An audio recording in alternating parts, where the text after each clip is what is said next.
Assalamualaikum warahmatullahi wabarakatuh. Bagaimana kabar anakku sekalian?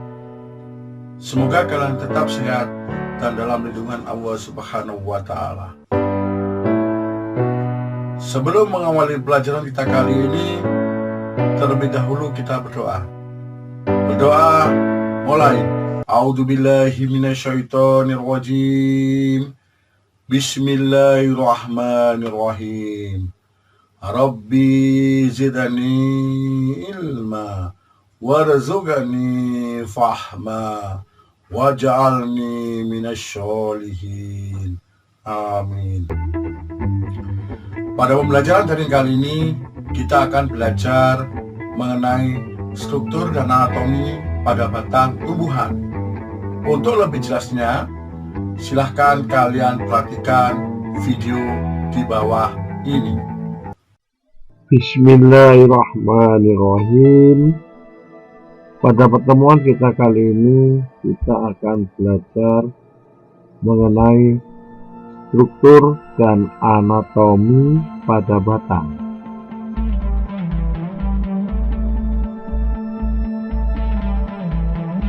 Anak-anakku sekalian, kompetensi inti pada pembelajaran kita kali ini adalah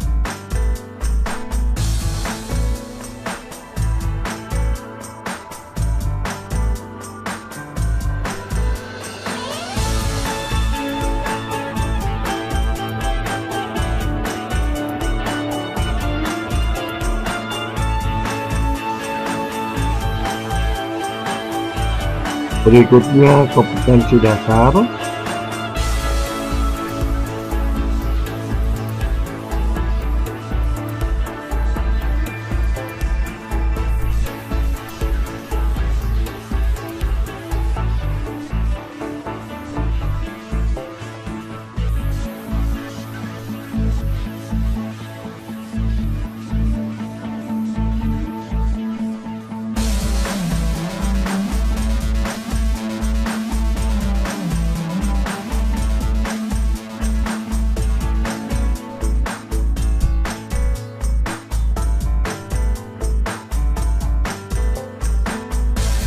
berikutnya indikator,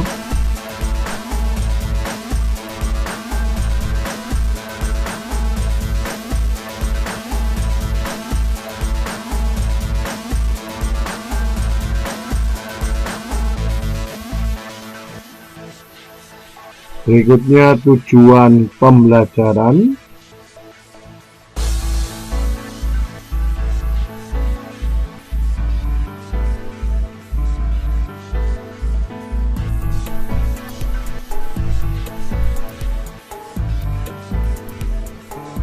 anak-anakku sekalian. Sebelum kita melanjutkan pelajaran pada materi berikutnya, terlebih dahulu saya akan mereview pembelajaran pada minggu kemarin mengenai akar.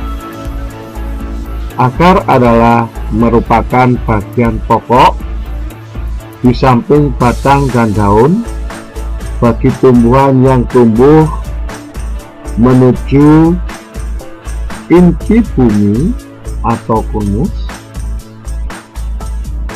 Adapun fungsi daripada akar ada 3. Yang pertama, berfungsi untuk menyerap air dan garam-garam mineral yang diperlukan untuk proses fotosintesis. Yang kedua, untuk menopang agar tubuh pada tumbuhan tersebut dapat tegak berdiri.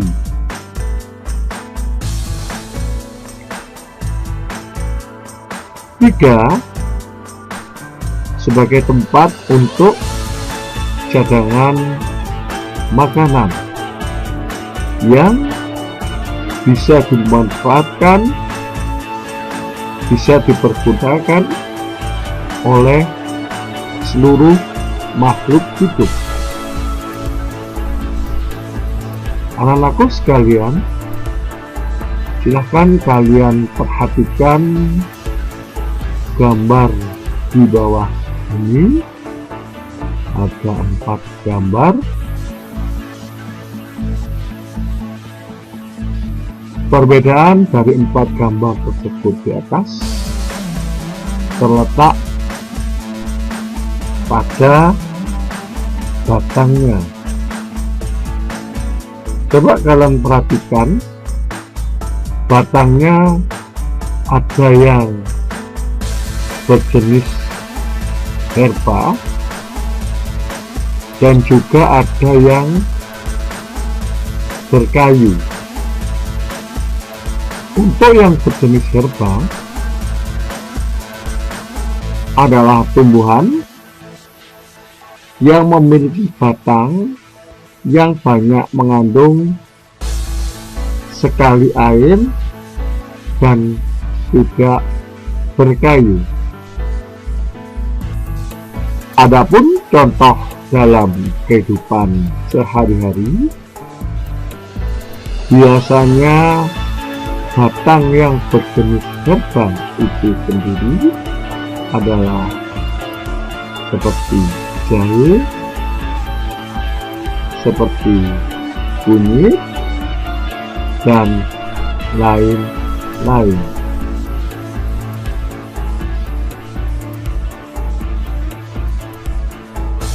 Berikutnya, silakan kalian perhatikan kembali. Ada 5 macam contoh gambar yang terdapat dalam kehidupan kita sehari-hari.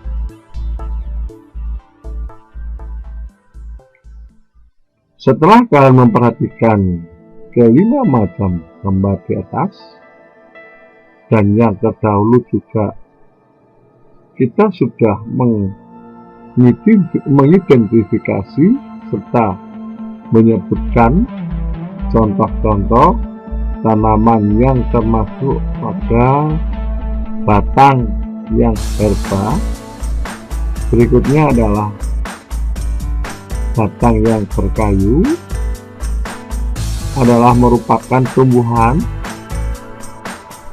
yang memiliki sebuah batang utama dengan bahan dan ranting yang berada jauh di atas permukaan bumi.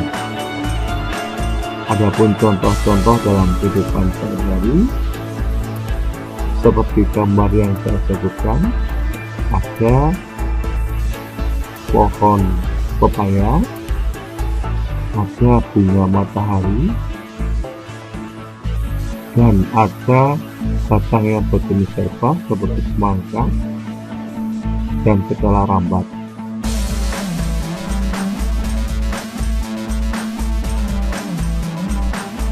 Setelah kalian memperhatikan contoh dan dapat membedakan antara tanaman yang berbatang herba dan berkayu, berikutnya kita akan belajar mengenai struktur pada batang. Batang merupakan sebuah organ tumbuhan yang penting yang dapat membuat tumbuhan tersebut dapat tumbuh tinggi menjulang ke angkasa. Kenapa demikian? Karena dengan batang tumbuhan yang menjulang tinggi ke angkasa, maka mereka akan cukup sekali untuk mendapatkan sinar matahari, dan sinar matahari tersebut adalah merupakan salah satu bahan daripada proses fotosintesis.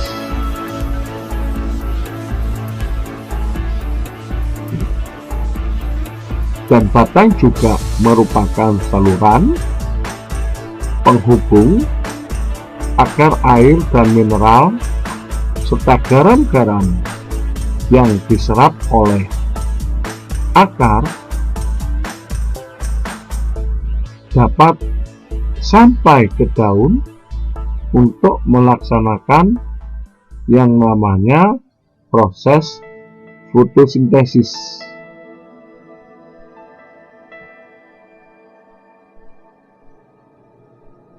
Berikutnya, setelah kalian memperhatikan gambar serta mengapa tumbuhan atau batang tersebut bisa menjulang ke atas, berikutnya kita akan belajar mengenai pengertian pada batang. Silahkan kalian perhatikan gambar di samping sebelah kanan. Pada gambar samping sebelah kanan itu adalah merupakan struktur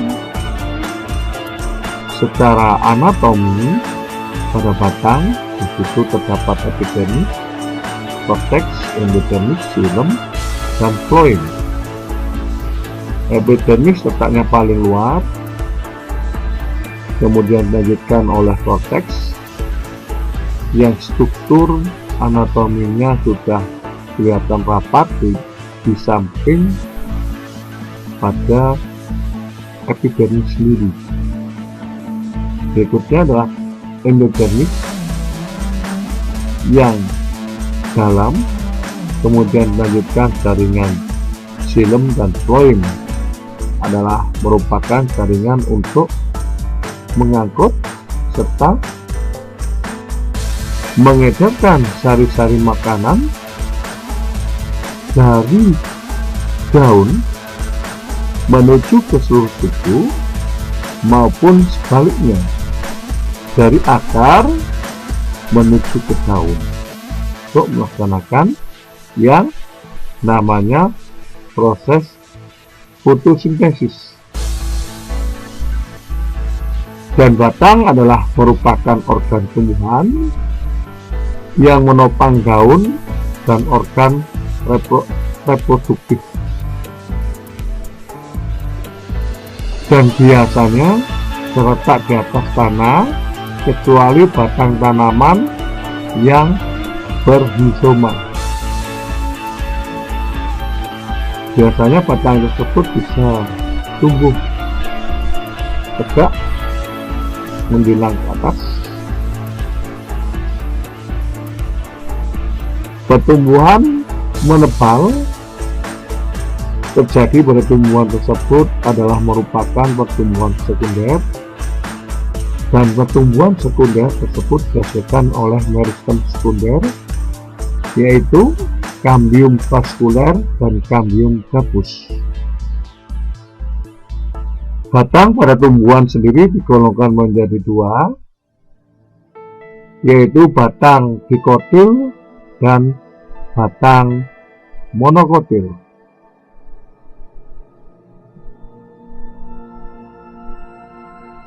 Setelah kita belajar mengenai pengertian atau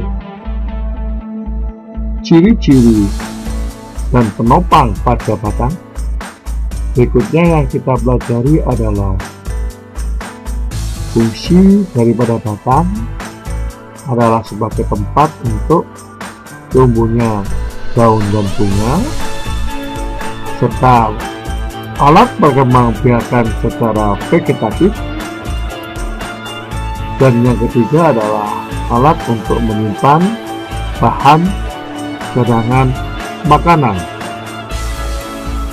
Adapun sifat-sifat daripada batang sendiri biasanya terdiri atas luas-luas yang masing-masing dibatasi oleh buku-buku, dan pada buku-buku ini terdapat yang namanya daun.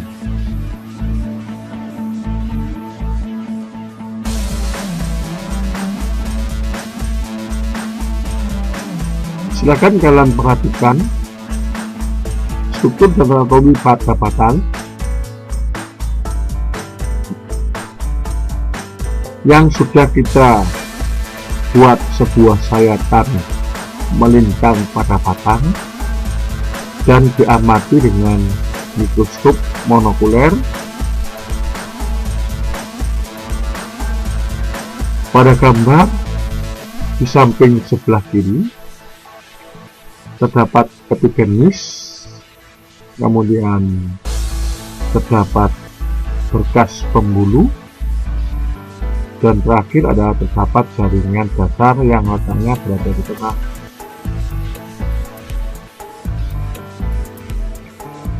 Kalau kita mengamati secara seksama, ternyata pada batang itu sendiri terdapat yang namanya korteks.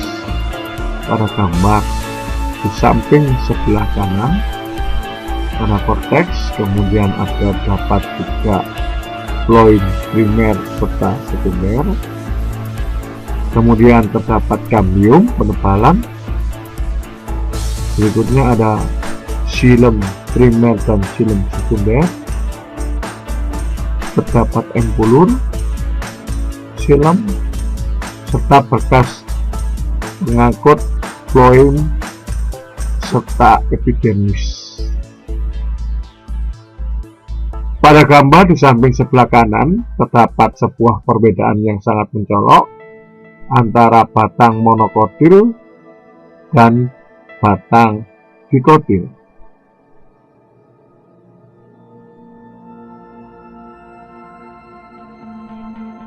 Anak-anakku sekalian, berikutnya kita akan belajar mengenai pertumbuhan menebal sekunder pada batang. Silakan kalian perhatikan gambar sebelah kanan. Pada gambar sebelah kanan adalah gambar terdapat sebuah penebalan pada batang. Pada pertumbuhan sekunder pada batang disebabkan oleh adanya sebuah aktivitas sebuah kambium pembuluh sehingga menyebabkan bertambahnya jumlah jaringan tumbuhan, yaitu jaringan xilem dan floem pada batang. Pada jaringan sekunder sendiri ada dua tipe, yaitu jaringan vaskuler sebagai hasil perkembangan kambium vaskuler, serta jaringan gabus pada veloderma sebagai hasil perkembangan pada velogen atau kambium pada gabus. Dan pertumbuhan sekunder pada batang, utama pada cabang atau tangkai pada daun, terutama pada tumbuhan dikotil dan gimnosperma ini mengalami pertumbuhan menebal sekunder. Dengan adanya pertumbuhan menebal pada sekunder, maka diameter batang pada tumbuhan itu akan semakin besar. Semakin besar diameter pada batang, itu menandakan bahwa tumbuhan tersebut memiliki usia yang sangat tua. Anak-anakku sekalian, berikutnya kita akan belajar mengenai struktur anatomi batang pada tumbuhan dikotil, monokotil, dan gimnosperma. Di atas tadi sudah saya sebutkan bahwa batang sendiri dibagi menjadi dua. Yang pertama adalah batang dikotil berkayu, dan yang kedua adalah batang monokotil biasanya berbentuk herba.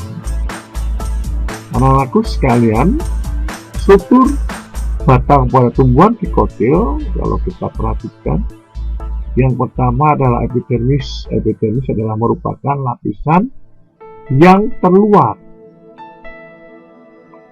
Pada lapisan terluar berfungsi sebagai untuk melindungi organ bagian dalam, dan biasanya pada lapisan epidermis itu sendiri sel-sel antar satu dengan yang lainnya sangat amat rapat.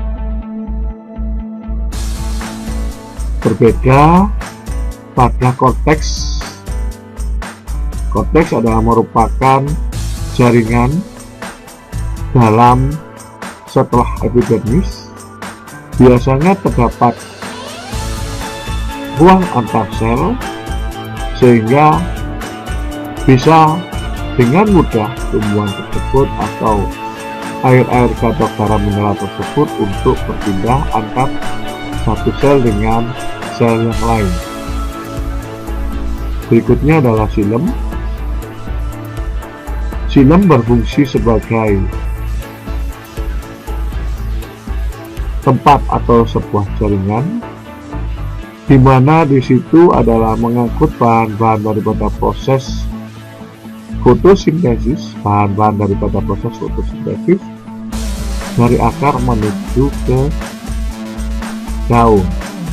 Sedangkan batang sendiri adalah merupakan salah satu tempat penghubung antara akar dan daun sehingga tumbuhan tersebut dapat melakukan yang namanya proses fotosintesis.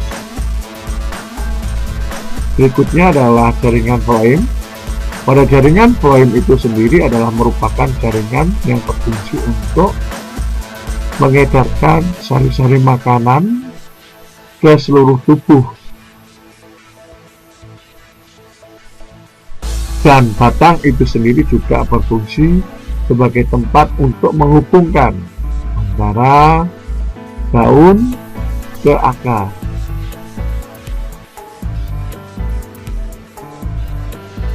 Kemudian setelah itu ada kambium.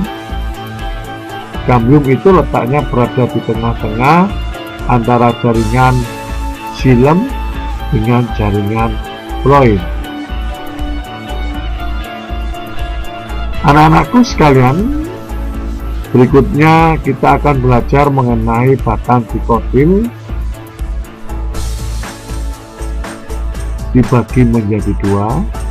Yang pertama adalah batang yang berkayu dan batang yang tidak berkayu atau herba. Silahkan kalian perhatikan gambar di samping.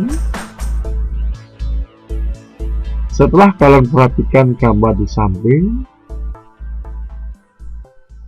terdapat sangat amat jelas struktur pada batang yang berkayu. Ciri-ciri pada batang yang berkayu biasanya jaringan xilem primernya merupakan bagian yang sempit di sekitar empulur. Sedangkan floem adalah menunjukkan susunan yang sangat khas. Xilem sekunder tampak lebih padat di daerahnya, lebih luas daripada xilem primer, tersusun atas serat. Parenchyma xilem juga tersusun atas parenchymal,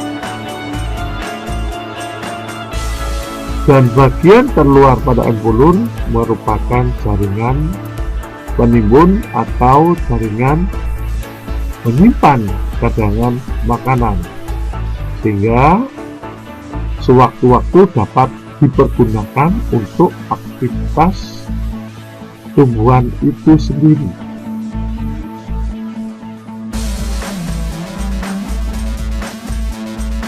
Berikutnya adalah batang dikotil herba, di mana pada batang dikotil herba ini terdapat sebuah lapisan epidermis tetap ada.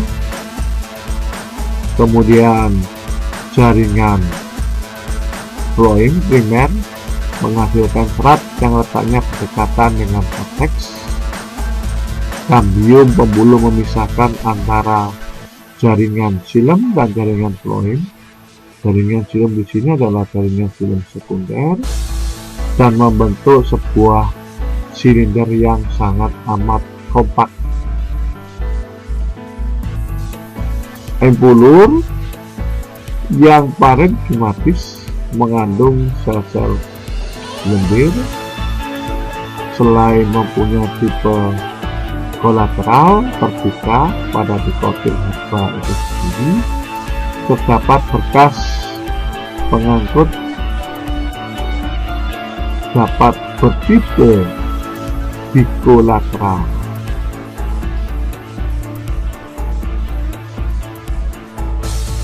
Berikutnya kita akan belajar mengenai struktur batang pada tumbuhan monokotil. Pada batang tumbuhan monokotil terdapat yang pertama adalah epidermis. Epidermis dilengkapi dengan stomata dan rizomata. Fungsi daripada stomata itu sendiri adalah merupakan celah dan di situ terdapat sebuah tempat untuk sirkulasi tumbuhan tersebut. Kemudian pada korteks pada tumbuhan monokotil itu sendiri adalah terdiri atas sel-sel parenkim yang kadang memiliki kloroplas. Bagian daripada luar korteks biasanya terdiri atas sel-sel yang berdinding tebal dan disitu disebut dengan hipodermis. Pada jaringan stel monokotil terdapat ikatan pembuluh yang menyebar dan bertipe kolateral tertutup. Tidak adanya kambium pada monokotil menyebabkan batang monokotil tidak dapat tumbuh dengan besar. Berbeda dengan batang pada dikotil yang memiliki kambium sehingga batang tersebut dapat tumbuh membesar.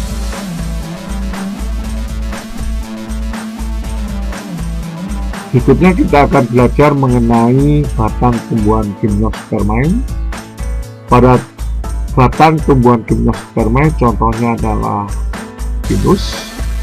Pada tanaman pinus biasanya batangnya berkayu, mempunyai kambium fasikuler dan interfasikuler pada tumbuhan primer. Anak-anakku sekalian, kambium pada batang tumbuhan gymnospermae membentuk sebuah silinder xilem sekunder dan floem sekunder. Pada xilem pada konifer hanya terdiri atas rakait dan xilem pada primer. Apabila floem primer yang sudah rusak masih ada, maka dapat ditemukan lagi batas antara floem dan korteks.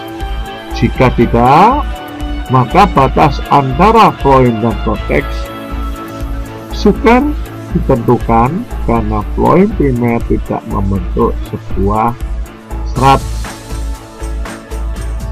Korteks mengandung saluran resin periderma. Pertama muncul di bawah pada lapisan epidermis. Pada gambar samping sebelah kanan itu adalah merupakan gambar struktur batang pada tumbuhan gymnospermae baik secara morfologi bentuk luar, terutama pada gambar tersebut adalah anatomi pada struktur batang tumbuhan gymnospermae. Untuk lebih memahami materi mengenai batang pada tumbuhan, saya akan memberikan tugas struktur. Silahkan dipersiapkan alat tulisnya terlebih dahulu. Kalau sudah, Nomor 1, sebutkan fungsi daripada batang pada tumbuhan. 2, mengapa xilem dan phloem pada batang psikotil berbeda dengan batang monokotil. 3, sebutkan 2 macam batang pada tumbuhan. 4, sebutkan contoh dalam kehidupan sehari-hari mengenai batang monokotil dan batang dikotil pada tumbuhan. Selamat belajar, semoga sukses.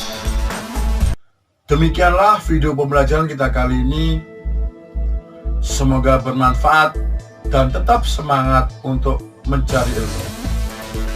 Sebelum kita mengakhiri pelajaran kita kali ini, terlebih dahulu kita berdoa. Berdoa mulai.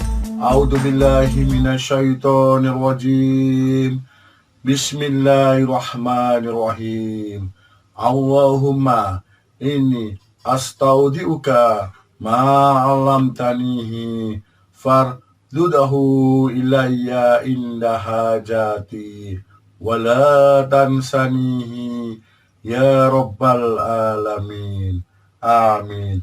Wassalamualaikum warahmatullahi wabarakatuh.